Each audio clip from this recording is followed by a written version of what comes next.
Assalamualaikum warahmatullahi wabarakatuh.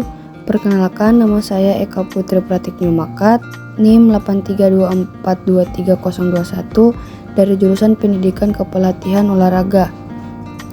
Baik, di sini saya akan mempresentasikan materi membangun argumen tentang dinamika dan tantangan sebagai dasar negara. Yang pertama, ada argumen tentang dinamika Pancasila. Pancasila sebagai dasar negara lahir dan berkembang melalui suatu proses yang cukup panjang. Pada mulanya, adat istiadat dan agama menjadi kekuatan yang membentuk adanya pandangan hidup. Setelah Soekarno menggali kembali nilai-nilai luhur budaya Indonesia, pada 1 Juni 1945 barulah Pancasila disuarakan menjadi dasar negara yang diresmikan pada 18 Agustus 1945 dengan dimasukkannya sila-sila Pancasila dalam pembukaan Undang-Undang Dasar Negara Republik Indonesia pada tahun 1945 dengan bersumberkan budaya, adat istiadat, dan agama sebagai tonggaknya. Nilai-nilai Pancasila diyakini kebenarannya dan senantiasa melekat dalam kehidupan bangsa dan negara Indonesia. Pada saat berdiri negara Indonesia yang ditandai dengan dibacakannya teks proklamasi pada 17 Agustus 1945, bangsa Indonesia sepakat pengaturan kehidupan bermasyarakat, berbangsa, dan bernegara berlandaskan Pancasila dan Undang-Undang Dasar 1945. Namun, sejak November 1945 sampai menjelang ditetapkannya Dekret Presiden pada 5 Juli 1959, pemerintah Indonesia mempraktikkan sistem demokrasi liberal. Setelah dilaksanakan Dekret Presiden, Indonesia kembali diganggu dengan munculnya paham lain. Pada saat itu, sistem demokrasi liberal ditinggalkan. Perdebatan tentang dasar negara di konstituen berakhir dan kedudukan Pancasila diperkuat. Tetapi keadaan tersebut dimanfaatkan oleh mereka yang menghendaki berkembangnya paham haluan kiri. Yang kedua, argumen tentang tantangan terhadap Pancasila. Pada era globalisasi dewasa ini, banyak hal yang akan merusak mental dan nilai moral Pancasila yang menjadi kebanggaan bangsa dan negara Indonesia. Dengan demikian, Indonesia perlu waspada dan berupaya agar ketahanan mental ideologi bangsa Indonesia tidak tergerus. Pancasila harus senantiasa menjadi benteng moral dalam menjawab tantangan-tantangan terhadap unsur-unsur kehidupan bernegara, yaitu sosial, politik, ekonomi, budaya, dan agama.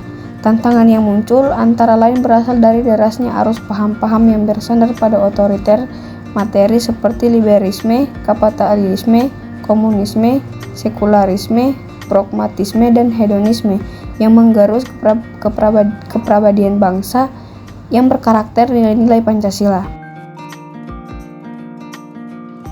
Apabila ditarik benang merah terkait dengan tantangan yang melanda bangsa Indonesia sebagaimana tersebut di atas, maka dapat diidentifikasi sebagai berikut.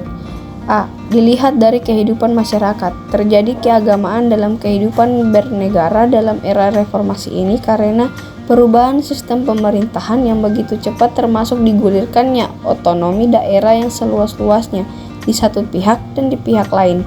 Masyarakat merasa bebas tanpa tuntutan nilai dan norma dalam kehidupan bernegara. Akibatnya sering ditemukan perilaku anarkisme yang dilakukan oleh elemen masyarakat terhadap fasilitas publik dan aset milik masyarakat lainnya yang dipandang tidak cocok dengan paham yang dianutnya. Masyarakat menjadi beringas karena kode of conduct yang bersumber pada nilai-nilai Pancasila mengalami degradasi. Selain itu, kondisi euforia politik tersebut dapat memperlemah integrasi nasional. Yang kedua, dalam bidang pemerintahan, banyak muncul di ranah publik aparatur pemerintahan, baik sipil maupun militer yang kurang mencerminkan jiwa kewarganegaraan. Terdapat fenomena perilaku aparatur yang aji mumpung atau mementingkan kepentingan kelompoknya saja. Hal tersebut perlu segera dicegah dengan cara meningkatnya efektivitas penegakan hukum dan melakukan upaya secara masif serta sistematif dalam memudayakan nilai-nilai Pancasila bagi para aparatur negara. Tantangan terhadap Pancasila sebagaimana yang diuraikan di atas hanya merupakan sebagian kecil saja karena tantangan terhadap Pancasila itu seperti fenomena gunung es yang tidak terlihat lebih banyak dibandingkan yang muncul di permukaan. Hal ini menggambarkan bahwa upaya menjawab tantangan tersebut tidak mudah. Oleh karena itu, seluruh elemen masyarakat harus bahu-membahu merespons secara serius dan bertanggung jawab guna memperkokoh nilai-nilai Pancasila sebagai kaidah penuntun bagi setiap warga negara, baik bagi yang berkiprah di sektor masyarakat maupun di pemerintahan. Dengan demikian, integrasi nasional diharapkan semakin kokoh dan secara bertahap bangsa Indonesia dapat mewujudkan cita-cita dan tujuan negara yang menjadi idaman seluruh lapisan masyarakat.